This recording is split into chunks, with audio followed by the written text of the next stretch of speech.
আমার আর চুষে দিতে হবে না শ্রুতি, তুই আজ থেকে অন্য কারো চুষে দে। না, আর কারোর আমি চুষবো না। আমি তোর মুখে মাল ফেলে দিচ্ছি। তোমার কি মাথা খারাপ হয়ে গেল নাকি? ওই সেক্সি মেয়েটার মুখে মাল ফেলে দিচ্ছ?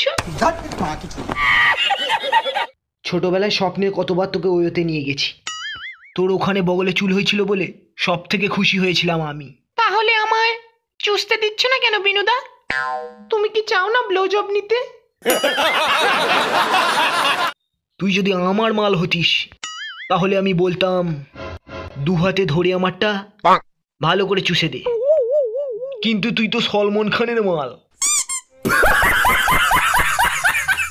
ও শালা জানতে পারলে আমার কেরিয়ারটাই শেষ করে দেবে। নদী, তোমায় আমি ফেলেছু। নদী, আমার প্রতিটা মুহূর্ত তোমার চুষে দেওয়ার কথা মনে পড়েছে। থাক থাক।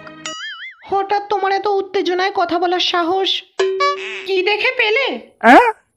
ওই দুটো টানা টানা গোল গোল ফুটবলের মতো তোমার চোখগুলো দেখে। চোখের ভাষা বোঝো? চোখের ভাষা না বুঝলেও তোমার বেলুনের মাঝখানে আমার হাওয়াইটা ওড়াতে আমার খুব ইচ্ছা করে। চাপাদি, মদ খাওয়ার জন্য দুটো ভাজা মাছ তুলে রেখেছে তো?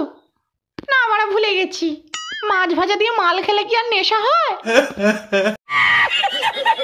আর কটা দিন অপেক্ষা করো, তোমার দাদা এক পেটি বাংলা মাল কিনছে। আর মাছ ভাজা লাগবে না। নাটক মারাস না চাপা, ওকে দুটো চেনাচুর দিয়ে দে, ও এক্ষুনি এক বোতল মাল সাবার করে দেবে। 1 টাকাও চাঁদা না দিয়ে দুবেলা চাঁদার টাকায় মদ খাস তুই। দাদা, আমি কিন্তু বয়ফ্রেন্ডের টাকায় ইংলিশ মাল খাই। বয়ফ্রেন্ড টাকা দেওয়া বন্ধ করলে আমিও বারে যাওয়া বন্ধ করে দেবো। वाह दीदी वाह दीदी। বাড়ির পাশে বারটা তো কিছুদিন বন্ধ, কি মাল খাবে তাহলে? বাংলা না তাড়ি? Shut up! আমার গার্লফ্রেন্ডের সম্পর্কে কোনো বাজে কথা তুমি বলবে না। কেন বলবো না? লোকের ভিড়ে তোমার গার্লফ্রেন্ডের ওয়ের গল্প শুনে আমার বান্টু দাঁড়িয়ে যাবে। তোমার বান্টুটা খালি ঢ্যামনা সাপের মতো লম্বাই হয়েছে। কোনো কাজের হয়নি।